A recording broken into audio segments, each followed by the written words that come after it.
그런데 지금 채권은 20년 만에 둘 다 굉장히 매력적인 상태가 됐다라는 거고, 이런 건 외우셔야 돼요. 채권에 한해서는 금리가 올라가면 가격이 떨어지는 효과. 미국이 몇십 년 만에 최대로 떨어졌다고 말했잖아요. 그럼 우리가 바로 생각할 수 있죠. 금리가 올랐겠네. 얼마 올랐어요? 5%까지 올랐잖아요. 1년 동안 오른 금리로는 최고. 상상할 수 없이 많이 올랐다. 그 얘기는 상상할 수 없이 가격이 떨어졌다. 최근 들어서 제가 그 20년 만에 채권 투자 기회가 왔다고 이제 그 말씀을 드리고 있는 그런 부분들을 설명을 드리는 게 좀 필요할 것 같아요. 그래서 예를 들면 채권을 이제 자산 배분 쪽으로 어떻게 유익한지는 앞부분에 설명드렸거든요. 그런데 지금 제가 추천드리는 건 직접 투자도 좋다라는 얘기를 드리고 있어요.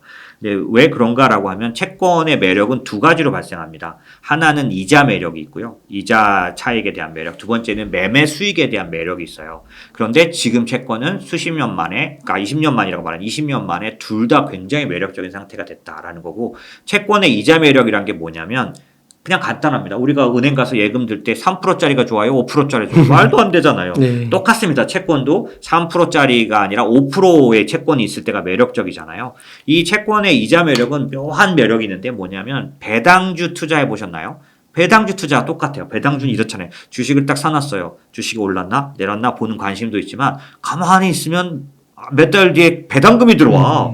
주식이 하나도 안 올랐거나 주식이 올랐는데 배당금도 들어오잖아요. 이 채권의 이자 매력도 똑같아요. 채권을 갖고 있는데 배당금처럼 이자가 들어온다는 얘기죠. 이런 매력이 있는. 근데 그 이자 매력이 지금까지는 왜 안 부각됐냐면, 지금 자료 지금 보시면, 화면에서 좀 보시면요.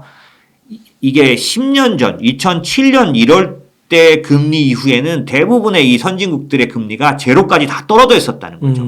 간단히 말하면 지나간 10년 동안에는 저금리, 저물가, 저성장이었기 때문에 대부분이 제로금리 시대였으니까 이자 매력이 없었잖아요. 그거를 제가 보여드릴 수 있는 게 이거예요. 지금 미국 채권 수익률이거든요. 이게 일주일 날짜밖에 며칠밖에 안 된 겁니다. 보시면 3개월짜리가 5%짜리 매력을 가져요. 3개월 이자가. 괜찮지 않습니까? 예. 그 다음에 한국 거 볼까요? 한국 국채, 아까 제가 이자 매력이라는 게 무슨 의미냐면요. 국채를 사서 10년물을 사놨다고 쳐볼까요? 10년물 국채를 지금 사놨어요. 그러면 이 채권이 값이 올라서 파는 그런 거 하나도 상관없을 때도 6개월마다 따박따박 지금 10년 3.2% 이자가 계속 들어오는 거예요. 국채는 세상에서 안전한 거 아니에요. 이 안전한 채권을 샀는데 이자도 3%씩 들어오니까 괜찮잖아요. 이런 식으로 이자 매력이 극대화되어 있다. 지금 제가 국채만 말씀드렸는데 보세요. 여기 내려가시면 우리나라 회사채 BBB 마이너스급은 10%예요. 10%. 이 BBB 마이너스가 왜 중요하냐? BBB 마이너스까지 우리가 투자 등급이라고 해요. 아, 그렇구나. 여기서부터 B가 두 개가 돼버리면 바로 이제 투기 등급. 더 내려가면 정크. 그죠? 근데 이 BBB 마이너스는 투자 가능 등급이에요. 그런데 10% 물론 요거는 그런 물건을 실제 찾아보면 이렇게 높진 않지만 7%, 8%짜리들이 얼마 전에 JTBC가 7% 발행했던가? 8% 발행해가지고 돈 엄청 몰렸었잖아요. 그럼 하여튼 그런 식으로 지금 이자 매력이 한껏 올라갔으니 지금 채권에 대해서 그 예금하는 거하고 채권이 비교가 되거든요. 그러면 예금하고 채권을 봤을 때 채권이 더 유리한 이유를 말씀드려 볼게요. 예금은 지금 예금이자 4%짜리가 없을 것 같은데, 만약에 4%라고 치고 채권 4%짜리 산 거하고 무슨 차이가 있냐면, 예금은요 4% 이자를 받으면 연간 4% 이자를 내가 받으면 그거에 대해서 얄짤없이 15.4% 세금을 내야 돼. 그러니까 세후 따져야 되잖아요. 채권은 똑같이 4%짜리 샀는데 채권은 세금을 어떻게 내냐면 15.4가 아니라 채권의 액면에 써있는 그 이자만큼만 내. 이게 무슨 말일까요? 4%라며 좀 전에 이자가. 그럼 4% 내는 거 아니야? 그게 아니고요. 이 채권이 표면 금리라는 게 있어요. 표면이. 그게 채권의 표면에 써 있다는 뜻이거든. 아니 그럼 4% 이자 줬는데 그럼 표면에 4%라고 안 써 있어? 네, 4% 1.5라고 써 있다니까. 그래요? 그게 어떻게 가능해? 이렇게 가능해요. 우리는 1년짜리 채권을 샀지만은 이 1년짜리 채권은 두 가지가 있어요. 진짜로 1년 만기 채권만 발행할 수도 있어요. 발행된 1년짜리. 또 다른 건 뭐가 있냐면 10년 전에 발행됐는데 9년이 지났어. 만기가 1년 남았어. 1년짜리 아닌가요? 그렇구나. 15년 전에 발행했는데 14년이 지났어. 지금 1년만 남았죠? 그렇구나. 1년짜리죠? 근데 왜 지금 10년, 15년 얘기를 하냐면 10년 전에는요, 저금리 시대여가지고 무슨 공사 채권에 야. 표면 이자가 1.5 이렇게 써 있어. 야. 그러면 1.5를 샀잖아. 근데 지금은 가격이 떨어져서 내년까지 내가 들고 있으면 3% 이자가 나오긴 나와. 세금은 1.5로 낸다. 잘 생각해 보시면 금융소 종합과세를 49%까지 내는 사람들이 있어요. 그런 사람들은 예금 내 가지고 이자 내는 거는 아주 뼈가 아프지. 15.4니까. 네. 하지만 지금 제가 말씀드린 무슨 공채, 무슨 공사 채권 찾으면 1.5만 낸다니까. 아, 그래서 작년도에 한국에 아주 그냥 우리 일반인은 다 모르는데 난리가 났었어요. 그 특수채 찾느냐고. 왜냐면 그때 당시는 레고랜드 사태 때문에 금리도 엄청 좋아갖고요. 막 1년에 5, 6%짜리인데 표면은 1.5라고 써 있었다니까. 그렇구나. 네, 그런 것처럼 채권을 직접 사는 게 무조건 좋을 때가 있는데 대부분은 그런데 지금이 그래요. 네, 그래서 말씀드린 것처럼 이자 매력만으로도 지금 상당히 매력이 발생했는데 이런 걸 찾을 수 있느냐? 아직도 찾을 수 있습니다. 왜냐하면 이 채권 시장이 약간 독특해가지고 증권사마다 채권에 대한 물건도 다 다르게 들고 있고요. 그 다음에 가격도 다 다르게 매겨놨어. 그래요? 같은 채권인데 1년 남은 한국전력공사 채권인데 똑같이 1년 남은 거니까 같이 발행된 거거든. 10년, 15년 전에. 근데 물건을 가격을 따로 매겨놨다니까. KB증권과 삼성증권이. 왜 그럴까요? 지 맘이니까.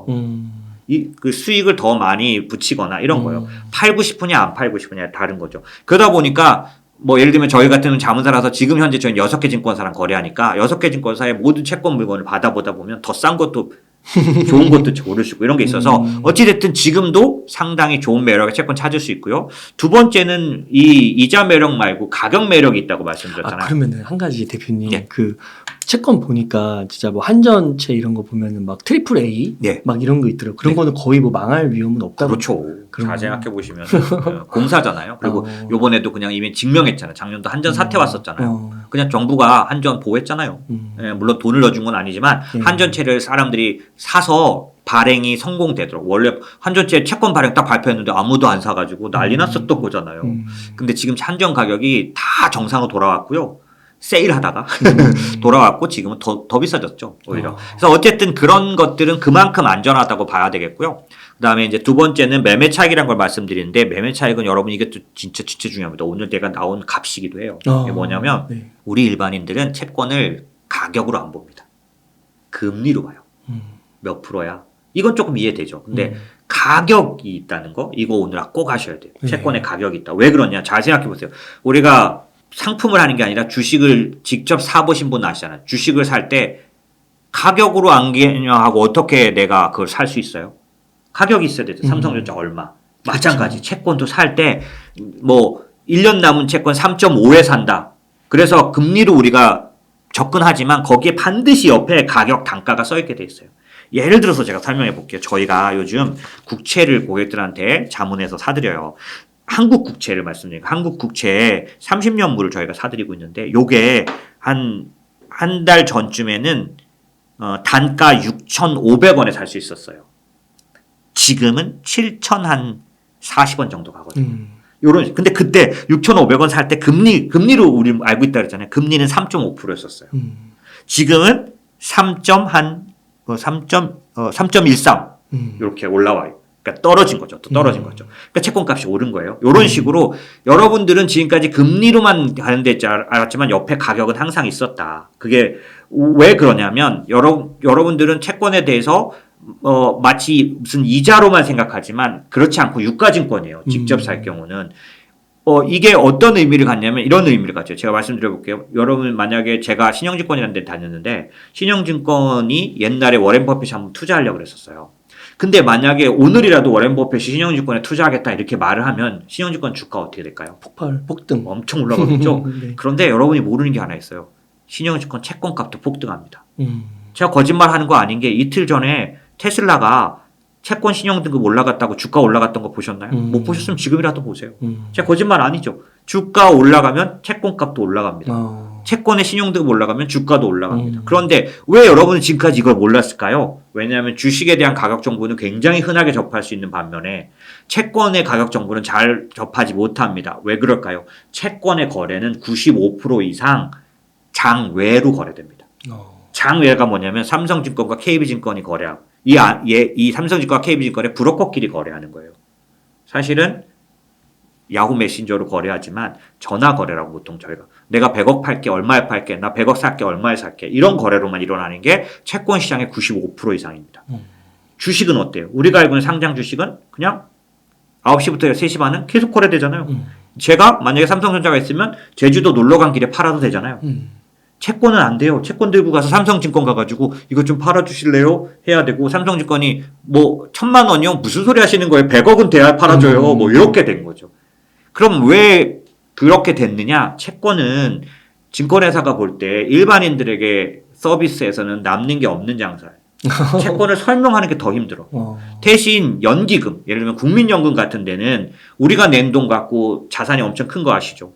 거기서 안전하다고 한 채권을 얼마나 들고 있을까요? 굉장히 많이 들고 있겠죠. 이번에도 SVB도 국채 많이 들고 있어가지고 이번에 당한 거 아니에요? 그럼 그 채권, 거대한 채권을 들고 있는 그 국민연금이 한번 거래해 보세요. 1,000억, 2,000억씩 거래할 거 아니에요. 증권회사 입장에서는 기관이나 특히 고액자산가 같은 사람들의 거래만 해줘도 수수료가 많이 떨어지는데 일반인들 1,000만 원 거래하는 채권에 관심도 안 가졌어요. 시스템도 안 개발했어요. 지금까지 그래서 비공개된 시장이었어요. 기관들끼리만 거래하고 고액자산가만 들어가는 시장. 저는 사실 증권회사 있을 때 고액자산가 관리를 했기 때문에 제 고객들은 일반적이었어요. 채권 거래가. 왜 그런지 아세요? 채권만 분리과세가 돼. 그래서 채권 만기가 돌아오면 저희 영업부 여직원이 전화한다고. 선생님 요번에 만기 돌아오는 그거 채권 세금 처리 어떻게 해드릴까요? 분리과세를 해드릴까요? 종합과세를 해드릴까요? 그럼 그분이 그럽니다. 왜 물어봐? 당연히 분리과세지. 왜냐면 그 사람은 49% 내는 사람인데 분리과세로 하면 22%로 내니까. 바보가 아니면 분리과세로 하죠. 그렇죠. 이런 식으로 고액자산가에게는 세금 혜택이 컸기 때문에 채권을 제가 늘 가르쳐드리고 사드리고 했단 말이에요. 기관들, 제가 법인 영업을 했었는데 법인들은 그 당시에 안철수 연구소라든지 뭐 이런 큰 법인들은요. 채권을 막 500억, 600억씩 거래한다고. 안전하니까 국채 같은 것들을 하여튼 그런 거에 익숙한 증권회사는 개인을 위해서는 하나도 시스템을 개발해 놓지 않았던 거예요. 그러다 보니까 가격 정보도 안 나왔던 거죠. 다만 가격은 지금도 매일같이 정해지고 있습니다. 어떻게 할 수 있을까요? 만약에 우리가 채권 펀드를 가입하거나 채권 ETF를 가입했을 때 우리 평가 금액은 그럼 뭘로 나타내 주냐는 거죠. 가격이 없다면. 만약에 펀드나 ETF 같은 경우에 평가 금액이 뜨기 위해서는 그 펀드나 ETF가 들고 있는 각각 개별적인 채권들의 가격이 다 나와야 되잖아요. 주식 펀드의 주식의 종가가 나오는 것처럼. 그런 식으로 채권의 가격을 넣어주는 기능을 하는 회사가 있어요. 그 민간평가사라고 합니다. 오늘도 시장이 끝나고 나면 채권마다 하나하나마다 가격을 민간평가사가 넣어주기 때문에 채권의 가격은 매일같이 변화돼요. 자, 그럼 이런 지식을 가진 상태에서 이 화면 한번 보시자고요. 이게 뭐냐면 지나간 1700년도부터 지금까지 300년 가까이 미국의 국채의 가격 흐름을 나타낸 거예요. 뭐냐면 1년 동안 가격이 올라간 해와 떨어진 해를 표시한 거예요. 그런데 300년 동안에 한 해 동안 국채 가격이 제일 많이 떨어진 6번 중에 한 번이 작년이었다는 거예요. 보시면 국채가 한 해 동안 떨어진 그 가격이 제일 컸던 4개 해가 있는데 1721년, 1865년, 1920년 그 다음으로 2022년이 기록된 거죠. 숫자로 말씀드려보면 나스닥이 작년도에 38% 빠졌는데 미국 국채는 40% 빠졌어요. 그러니까 제가 왜 가격 매력 말씀드렸잖아요. 매매 차익. 매매하려면 우리가 투자 매매에서 매수해가지고 수익 내려면 제일 1법칙이 뭘까요? 싸게 사야죠. 쌀 때 사야죠. 네. 많이 떨어졌을 때 사야죠. 제가 보여드리고 있잖아요. 작년도에 300년 동안 제일 많이 떨어진 6번 중에 한 번 떨어졌어요. 그러니까 일단 가격 매력 생겼겠네? 라고 생각할 수 있겠죠. 그 얘기를 제가 SVB 사태로 말해드릴게요. 아까 SVB 실리콘뱅크의 그 은행이 왜 지금 부도 위기에 갔느냐. 예금을 찾을 때 중도에 찾아가는 예금하는 사람에게 돈을 돌려줘야 되는데 이 실리콘뱅크가 그 예금 받아가지고 미국 국채만 가득 들고 있었단 말이에요. 그런데 미국 국채가 40% 50% 손실 상태니까 팔아갖고 이 돈 주고 나면 적자 50% 나는 거잖아. 이래서 지금 부도 난 거잖아. 네. 뒤집어 생각해 보라고요. 미국 국채가 지금 40% 50% 떨어져 있다는 얘기거든. 그게 연준의 고민이 될 정도 아니에요. 네. 제가 허튼 소리 하는 거 아니잖아요. 그죠? 맞아요. 그런 것처럼 지금 현재 미국 국채의 가격 매력은 엄청나게 올라와 있는데 똑같은 현상이 한국 국채에도 발생해 있다. 왜? 작년도에 인플레이션 때문에 다 금리를 올렸거든. 그 가격이라는 거를 볼 때 채권은 요건 외우셔야 돼요. 채권에 한해서는 금리가 올라가면 가격이 떨어지는 효과. 지금 아까 미국이 몇십 년 만에 최대로 떨어졌다고 말했잖아요. 그럼 우리가 바로 생각할 수 있죠. 금리가 올랐겠네. 얼마 올랐어요? 5%까지 올랐잖아요. 1년 동안 오른 금리로는 최고. 상상할 수 없이 많이 올랐다. 그 얘기는 상상할 수 없이 가격이 떨어졌다. 회사채는 아니에요. 왜냐하면 금리에는 움직이는 건 국채밖에 없고 회사채는 다는 아니지만 대부분의 회사채는 뭐에 더 민감하냐면 신용. 예전에 동양종금증권 채권이 동양종금증권이 망했잖아요. 채권이 금리가 내려가는 시기라 해서 가격 안 올라요. 왜? 그 채권은 이 회사가 언제 망할지 모르는 거에 움직이지 등급이 낮을수록 금리와 상관이 없어요. 그럼 금리가 아주 민감하게 작용되는 게 뭘까요? 국채. 그러니까 작년도에 5%씩이나 금리를 올려놨을 때 대폭 하락한 채권 종목은 뭐예요? 국채 중에 있을 거다. 그런데 여기서 하나 더 말씀드렸어요. 가격이 많이 오르고 많이 떨어지는 이거를 좌우하는 게 채권에서는 듀레이션이라고 합니다. 듀레이션이라는 건 뭐냐면 만기의 길이를 말하는데 간단히 말해볼게요. 미국 국채를 지금 10년물 사가지고 내가 갖고 있다가 금리가 1% 떨어지면 아까 제가 뭐라 그랬어? 금리가 떨어지면 가격은 오른다 그랬죠. 그러니까 내가 사놓은 가격 오늘 날짜로 미국 국채를 지금 사신다면 59불에 살 수 있어요. 금리는 5.01에 살 수 있어. 30년물 같은 경우에. 59불에 사놨어. 그런데 금리가 5.1이 아니라 4.01이 됐다고 쳐보자고요. 그러면 59불이 아니라 69불이 됐을 거라고. 이렇게 돼서 내가 팔아야 되겠다라고 생각을 해보자고요. 지금 말씀드린 것처럼 기본적으로 우리가 그 채권에 관련돼서 그 가격이나 이런 개념들을 말할 때 1% 떨어지면 몇 프로나 올라갈까를 계산할 때 사용하는 게 듀레이션인 거예요. 네. 그래서 이렇게 보시면 돼요. 10년 만기 국채의 듀레이션은 8쯤 돼요. 그 얘기인즉슨 제가 만약에 한국 국채 10년물을 사가지고 오늘 날짜에 뭐 3.2에 샀는데 3개월 뒤에 2.2가 되면 1% 떨어졌잖아요. 1%가 떨어지면 나는 아마 듀레이션이 8이니까 8% 수익이 나겠구나. 와, 엄청나네요. 이렇게 생각하면 돼요. 와. 그런데 제가 충격적인 얘기 하나 드릴게요. 저희가 지금 채권 자문을 시작하고 나서 한 달 전에 사드린 분이 계신데 이분이 금리 3.5에 한국 국채에 30년물 사드렸는데 6,500원에 사드렸어요. 어저께 날짜로 7,150원 됐다니까. 10%. 왜? 그냥 넣었잖아. 네, 물론 팔진 않았어요. 왜냐하면 더 있기 때문에. 그런 식으로 채권의 가격은 만기가 긴 채권일수록 올라갈 때 빨리 올라가고 떨어질 때 빨리 떨어지고 그러니까 손실률이 큰 거지. 그러니까 조심해야 돼요. 30년물을 할 때는. 근데 지금은 자신 있게 해도 돼요. 왜? 네. 잘 생각해 보시자고. 지금 금리가 지금 요즘에 시장에 작년부터 올해 논쟁이 뭐야? 어디까지 올라갈까지 그렇죠. 이게 돌아서서 떨어진 게 아니잖아요. 지금 우리가 아무리 모르는 사람도 알 수 있는 게 있어요. 아, 채권은 거의 꼭대기니까 금리는 이제 마칠 수는 없지만 거의 끝인 건 알겠잖아요. 그러면 가장 확실한 방법이 뭐겠어요? 지금 같은 때 사는 거죠. 떨어질 일만 남았다는 거에 대해서 일반인도 확실히 알 수 있을 때. 그러네요. 전문가가 말하는 말을 안 믿어도 내가 알 수 있잖아요. 금리는 지금 꼭대기 이게 최고점이야. 이것만 못 맞힐 뿐이지 거의 위라는 거는 누구도 왜? 만약에 은행 사태가 안 생겼으면 연준도 더 올렸을 수도 있어요. 그렇죠? 6까지 막 가는 거죠. 미국은 터졌는데 여기서 더 올릴 수 없다는 건 누구나 알잖아요. 그러면 채권에 대해서 우리가 딱 생각이 들지 않아요? 아, 꼭대기가 이제 다 왔구나. 그래서 그런지 지금 이 은행 위기 2주일 동안 채권 많이 올랐습니다.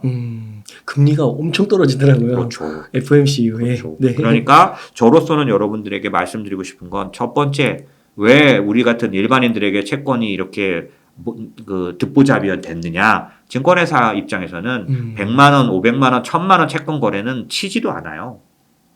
그래서 시스템도 없었어요. 그런데 똘똘한 어떤 증권회사들이 생기기 시작했는데 어떤 A라는 증권회사가 몇 년 전부터 채권을 자꾸 리테일에도 하기 시작했죠. 이유가 뭔지 아세요? 증권회사가 요즘 돈을 잘 못 벌어요.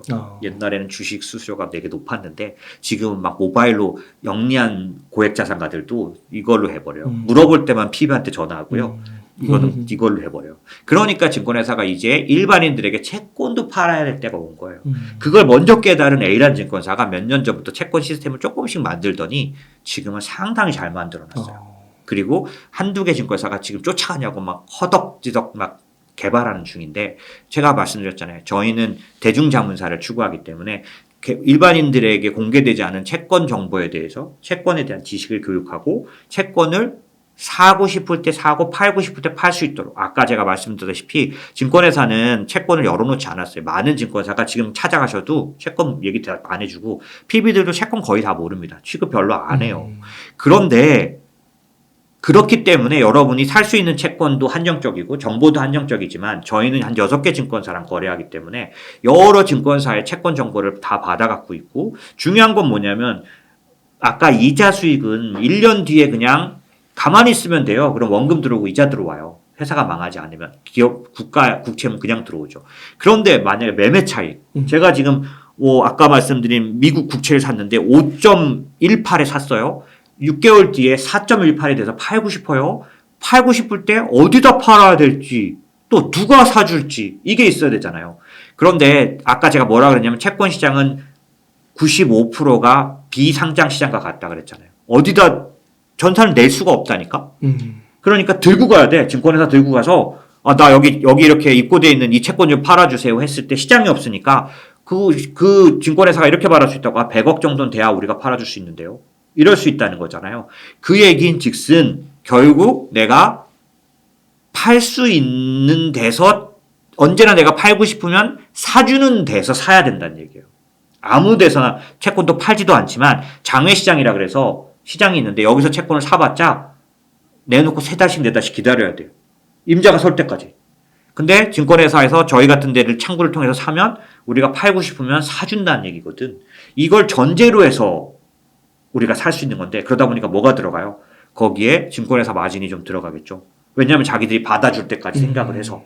하지만 이 정도 마진은 지금 우리가 기회가 왔을 때 낼 수 있는 수익에 비해서는 정말 작은 거고요. 네. 실제로 저희처럼 여러 증권회사를 거래하는 자문사 입장에서는 여기서 안 받아주면 여기다 줄 수 있어요.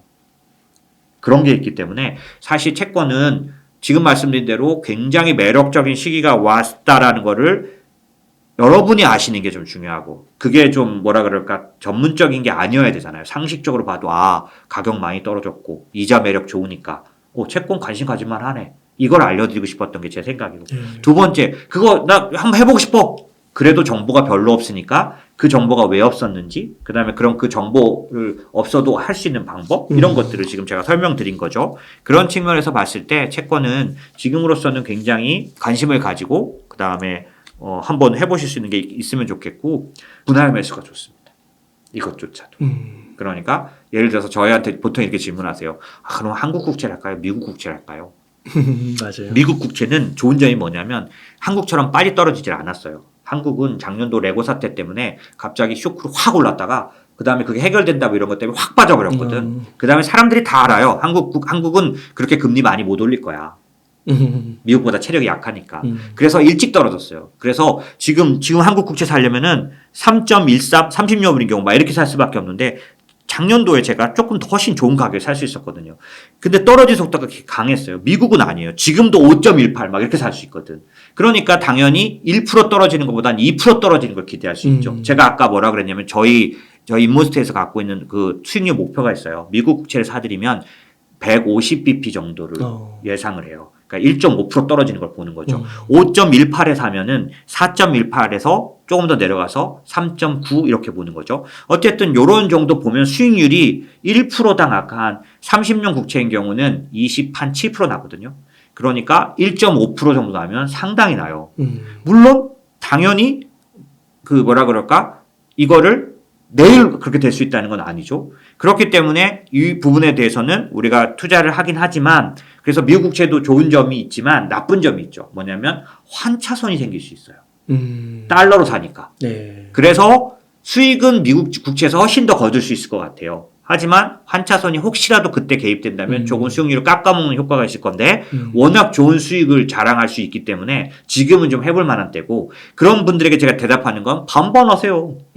한국 국채 반, 미국 국채. 네. 그리고 요즘은 저희가 6개 증권사랑 이렇게 제휴가 돼 있다 보니까 저희가 주문을 내드리는 좀 쉽게 살 수 있는 방법들을 갖고 있어요. 쉽게 살 수 있어야 분할 매수가 가능해요. 한 번 가서 사는데 너무 힘들면 어떻게 나눠 사요? 한 번에 사야지. 제가 추천드린 건 딱 이겁니다. 반반 사고 분할 매수하고. 그렇게 하면 지금은 굉장히 좋은 국채 투자 기회예요. 그러면은 만약에 대표님 그 인모스트 투자자문에 자문을 하려면 금액은 어느 정도부터 가능한 거예요?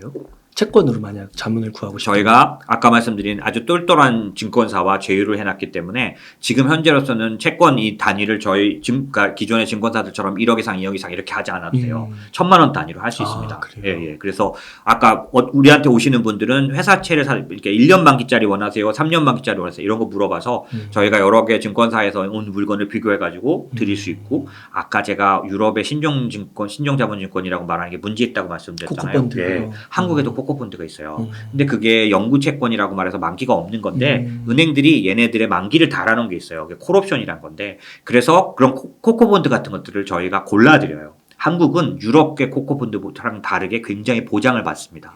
그래서 어쨌든 그런 것들을 골라드리기 때문에 1년짜리, 3년짜리, 2년짜리 하는 돈에도 하실 수 있고요. 그 다음에 저희 생각이 어느 정도 납득이 되시면 국채 투자하시는 거는 조금 전에 말씀드린 것처럼 1,000만 원, 2,000만 원, 1억, 뭐 10억 아주 다양하게 하고 계시고요. 중요한 건 이거죠.